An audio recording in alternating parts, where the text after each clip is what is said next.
മനുഷ്യനെ സംബന്ധിച്ച് ഏറ്റവും അപകടകാരിയായ ജീവി ഏതാണെന്ന് ചോദിച്ചാൽ എന്തായിരിക്കും നിങ്ങളുടെ മറുപടി? കടുവയും പാമ്പുമൊക്കെ മനസ്സിൽ വരുമെങ്കിലും അവയൊന്നുമല്ല ആ മാരകജീവി. വെറും 2 മില്ലിഗ്രാം ഭാരമുള്ള ഈ ജീവി നമ്മളുമായി നിരന്തരം സമ്പർക്കത്തിൽ വരുന്ന ഒരു ജീവിയാണ്. അതെ, കൊതുകുകളാണ് ആ മാരകജീവികൾ.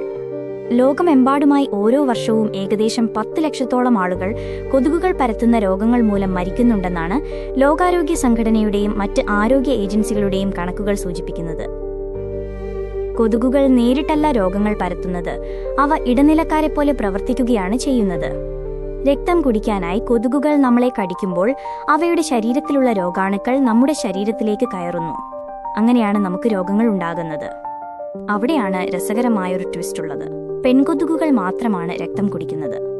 അതിനുള്ള കാരണമെന്തായിരിക്കും? ആൺകൊതുകുകളും പെൺകൊതുകുകളും അവയുടെ ദൈനംദിന ഊർജ്ജത്തിനായി പ്രധാനമായും ആശ്രയിക്കുന്നത് പൂന്തേനും സസ്യങ്ങളുടെ നീരുമൊക്കെയാണ്.